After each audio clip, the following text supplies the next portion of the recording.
Hello everyone and welcome to Coaster Hour, and today I will be reviewing Railblazer, the RMC Raptor coaster at California's Great America. Railblazer definitely was very high on my bucket list, and so with that I came in with pretty high expectations for the ride, and now I'll go into the layout for this coaster. You start the ride going up the lift hill, and after going all the way up to the top, you go into a pretty quick turn that leads into the first drop.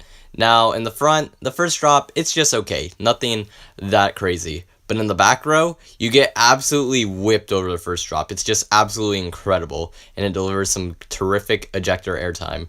After this, you pass through the rock tunnel, which looks nice, but you don't really notice it unless you're not riding. Up into the dive loop that entering it gives some solid airtime before you twist and dive in a pretty intense manner.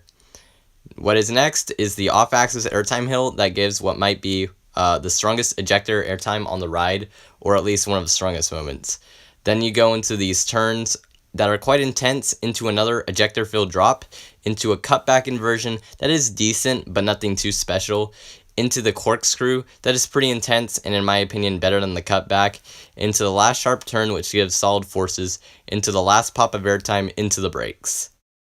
So yes, Railblazer, it is a pretty short ride, but it is paced to perfection.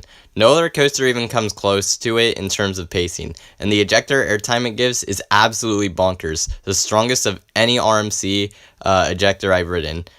A few issues I had with Railblazer though was that the over-the-shoulder restraints were a little uncomfortable on my shoulders, and toward the end of the ride, there is a very noticeable rattle, but I think these two issues are very minor. I do definitely believe that Railblazer is the best coaster at California's Great America and in Northern California. I only got to ride Railblazer twice the day I went, once in the front and once in the back row. And Railblazer is significantly better in the back and the front to me, and I did want to get more rides on Railblazer the day I went, but it went down and I left the park before it ever went back up. For the presentation of Railblazer, I did like what they were able to do with it. I think the rock work, the bits of it that they have, it looks pretty nice. The orange track, I think it makes it pop out, and of course since it's single rail, obviously it looks quite a bit different from the other coasters at California's Great America, which that is a good thing. And the loose theme, I do like that on the trains they were able to put a little handlebar. They were able to make it look a little bit like a ATV sort of thing. So that's pretty nice, pretty cool. So I do like what they were able to do with the ride presentation overall. Despite not getting all the rides I wanted on Railblazer, Railblazer still left me very impressed, and for a score, I would give it a 10 out of 10.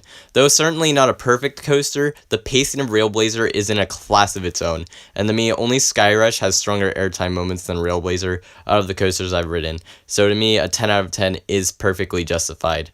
Thank you all for watching, and stay tuned for more park and coaster related content here on Coaster Hour.